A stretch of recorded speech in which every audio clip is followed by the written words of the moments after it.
बिस्मिल्लाहिर्रहमानिर्रहीम।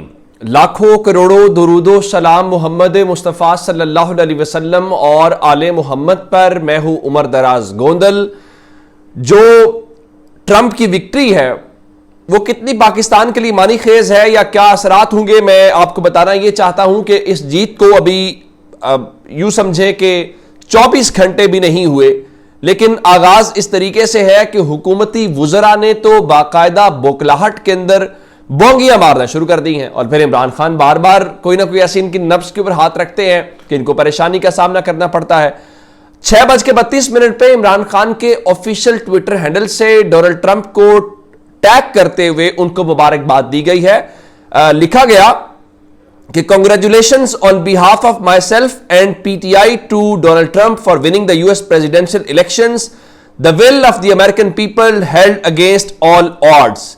President-elect Trump will be good for Pakistan-US relations based on mutual respect for democracy and human rights. We hope he will push for peace, human rights and democracy globally. यानी इमरान खान ने कहा कि मैं अपनी तरफ से और तहरीक इंसाफ की जानिब से आपको मुबारकबाद देना चाहता हूं, और उन्होंने कहा कि लोगों की जो मैंडेट है वो तमाम तर मुश्किलात के बावजूद कामयाब हुआ। साथ ही उन्होंने कहा कि हम समझते हैं कि ट्रंप के आने से जो जमहूरियत है और बुनियादी इंसानी हुकूक हैं उनकी बुनियाद पे दोनों मुल्कों के ताल्लुकात बनेंगे। और फिर सूरत हाल ये है कि इमरान खान ये बात कहते हैं, तज्जियाकार और मुस्लिम लीग नून के जो वुज़रा है क्या कहते हैं। सोहेल वड़ाइच कहते हैं जी ट्रंप इमरान खान से मुतल्लिक कोई ना कोई दबाव जरूर डालेंगे। अच्छा, इसके बीच में राना सनाउल्लाह तो आज खासे घबराए हुए दिखाई दिए और कहा कि अगर डोनाल्ड ट्रंप जो है वो इमरान खान को ले जाना चाहते हैं तो इनको भेज देना चाहिए ताकि दोनों भाई वहां मिलकर काम करें। अब एक जानिब ये कह रहे हैं और दूसरी जानिब फरमाया राना सनाउल्लाह ने कि अमरीकी नौ मुंतखब सदर झूठ बोलता है, गैर कानूनी काम करता है और कैपिटल हिल पर हमला कराया। यानी अमरीकी लोग उसको जितवा रहे हैं और राना सनाउल्लाह जो खुद फैसलाबाद से हार गए वो हमें अलग बात बता रहे हैं। उसके अलावा जो ख्वाजा आसिफ है वो फरमाते हैं जी एक शख्स के लिए कोई भी मुल्क अपने ताल्लुकात खराब नहीं करेगा।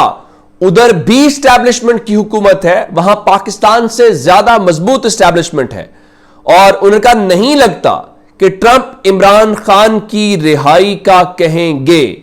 फिर फरमाया कि इमरान खान ने पहले अमेरिका को एब्सोल्युटली नॉट कहा, फिर इसने कलाबाजी खाई, फिर उनके तरले और पांव में गिर पड़ा तो इन पर कोई यकीन नहीं करेगा। भाई आपको एब्सोल्युटली नॉट से क्या मसला है?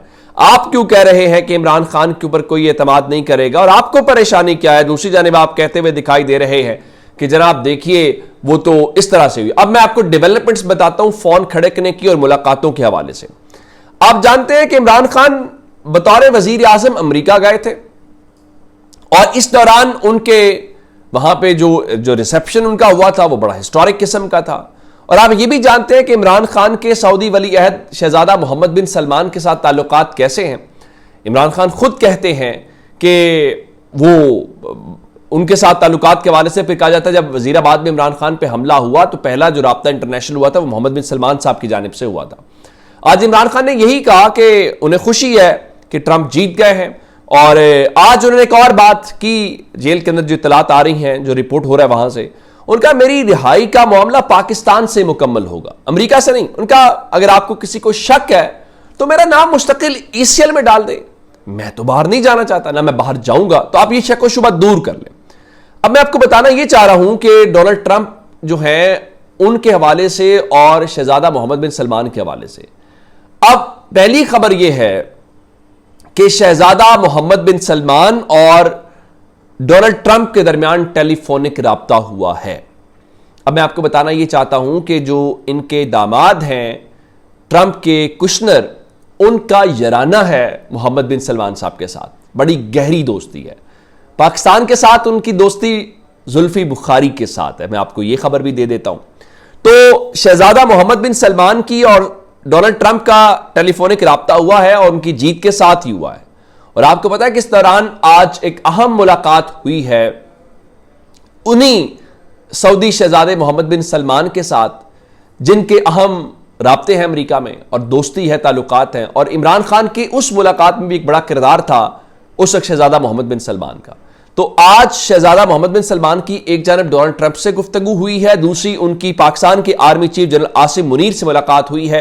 सऊदी गजट से ऑफिशियली खबर जारी की गई है कि crown prince Mohammed bin Salman receives Pakistan chief of army staff general Asim Munir to discuss bilateral relations and explore opportunities in military cooperation. अब ये राब्ता, उसके साथ ये अहम मुलाकात, ये इटसेल्फ एक खबर है। चलें एक खबर इसको और नजर से भी देखते हैं कि मुलाकात भी होगी, राब्ता हो गया, सऊदी वली अहद का भी राब्ता हुआ। जाहिर है दीगर असर और रसूख वाले ममालिक भी उनसे आज उनको मुबारकबाद दे रहे हैं। इवन हमारा हमसाया मुल्क, हमारा जो दुश्मन कहते हैं नरेंद्र मोदी, जो भारतीय वजीर आजम है, उन्होंने भी आज ट्वीट किया और कहा कि तकरीबन 10 बजे उन्होंने इस चीज़ को कंफर्म किया कि उनकी एक अहम गुफ्तगू हुई है डोनाल्ड ट्रंप के साथ, और उनका जी हम आगे इंडिया और ताल्लुकात को लेकर चलेंगे। मेरा आपसे एक सवाल है कि हमारे वजीर आजम शहबाज शरीफ को कब मौका मिलेगा कि वो डोनाल्ड ट्रंप से टेलीफोनिक रब्ता कर सकें और उनको मुबारकबाद दे सकें। लेकिन मैं उनके लिए खबर लेके आया हूं और वो है IMF के हवाले से। चूंकि अब बहुत सारे तजियाकार कह रहे हैं कि अब डॉलर्स नहीं मिलेंगे, खैर मिल तो हमें पहले भी नहीं रहे। अब खबर यह है कि IMF वालों ने भी घंटी बजाई है, और घंटी इस तरीके से है कि IMF ने पाकिस्तान को पहले तो पैसे दिए थे, लेकिन उसके बाद सूरत हाल ये थी कि अभी ट्रंप ने इलेक्शन जीता है और IMF के वफ्द ने पाकिस्तान आने का ऐलान किया। इत्तलात ये हैं कि 11 से 14 या 15 नवंबर तक 3-4 दिन ये जो डेलीगेशन है IMF का, ये पाकिस्तान में रहेगा। और आप जानते हैं कि इन्होंने पाकिस्तान को जो किस्तें दी हैं उस हवाले से क्या प्लान के ऊपर अमल दरामद किया गया है कि नहीं किया गया, उसका जायजा लेंगे। शहजाद प्राचा साहब के मुताबिक जो वफ्द ने प्लान के मुताबिक दिसंबर 2024 के आखिर में पाकिस्तान का दौरा करना था, लेकिन उन्होंने नवंबर में ही दौरा करने का फैसला कर लिया है। अब इसका क्या मतलब है कि ये वो जो 1 महीना पहले आ रहे हैं शहजाद प्राचा साहब की खबर के मुताबिक, या वो मामूल का दौरा है, इसके असरात हमें आने वाले दिनों के अंदर पता चल पाएंगे, या इसकी हकीकत का, या क्या लाइन IMF लेता है, या क्या मुतालिबात पाकिस्तान से करता है, या ये जो मौजूदा इकोनॉमिक सिस्टम या प्लान चल रहा है क्या उसके ऊपर वो इत्मीनाद का इजहार करते हैं, अदम इत्मीनाद का इजहार करते हैं, या वो क्या नए मुतालिबात करते हैं, नए टैक्स लगाने की बात करते हैं। ये बड़ा इंपॉर्टेंट होगा अगले चंद दिनों के अंदर। अब जाते जाते सुप्रीम कोर्ट में भी आज उखाड़ पिछाड़ हुई है, उस हवाले से भी आपको बताना चाहता हूं।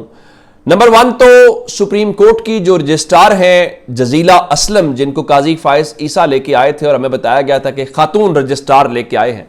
फिर काजी फायज ईसा के दौर में पाकिस्तान की खवातीन के साथ जो कुछ हुआ वो भी एक तारीख है। तो जजीला असलम साहिबा को तब्दील कर दिया गया है। उनके इस ओहदे के ऊपर एक रिटायर्ड ब्यूरोक्रेट हैं जिनका नाम सलीम खान है।